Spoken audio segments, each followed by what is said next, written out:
미등록 외국인과 장애인 등 우리 사회 소수자를 돌봐온 대한성공회 용산 나눔의 집이 도시에 거주하는 이주민들이 어떻게 살아가는지 실태조사를 벌였습니다. 국내에 거주하며 가족을 이룬 미등록 이주민에 대한 관심이 필요하다는 의견도 내놨습니다. 송주열 기자가 전합니다.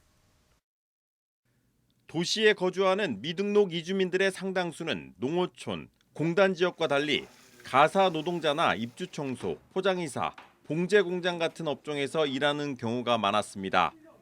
그러나 불안한 신분 탓에 임금 체불이나 재해, 폭력에 노출되는 것은 농어촌이나 도심 모두 같았습니다.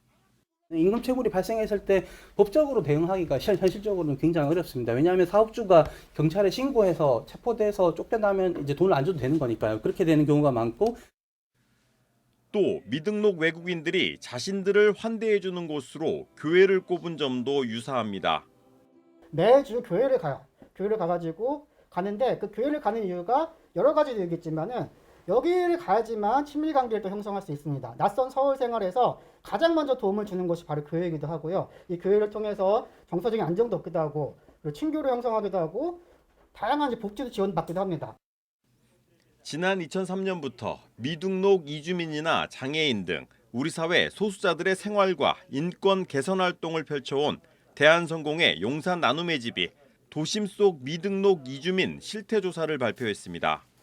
실태조사는 미등록 외국인 25명을 대상으로 성공회 용산 나눔의 집에서 심층 면접 조사 방식으로 진행됐습니다.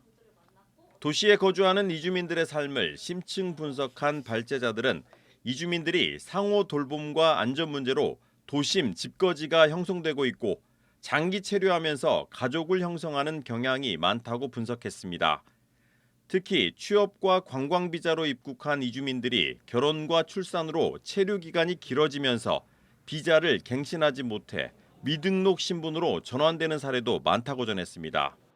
원래는 우리나라에서 이 이주민분들의 장기 체류를 막기 위해서 가족결합권을 인정하지 않아요. 가족결합권 인정하지 않으니까 이주민들이 가족이 생기고 아이가 생겨도 체류 자격에 대한 변경이 없습니다. 비자가 끝나면 돌아가야 돼요. 그렇게 만들어놨기 때문에 이분들은 돌아갈 수밖에 없는 상황에 처하게 되고 그러니까 이분들은 못 들어가면서 장기 미등록을 선택하게 되는 거죠.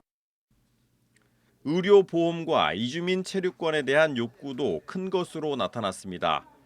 발제자들은 일부 미등록 외국인들이 성공의 나눔의 집을 비롯한 종교단체를 중심으로 무료 진료 혜택을 받고 있지만 여전히 의료 사각지대에 놓여 있다고 말합니다. 또 10년 이상 미등록 외국인 가운데는 자신들은 체류권을 갖지 못하더라도 대한민국에서 태어난 아이들에게는 체류권을 부여해 줄 것을 원하는 목소리가 많다고 전했습니다. CBS 뉴스 송주열입니다.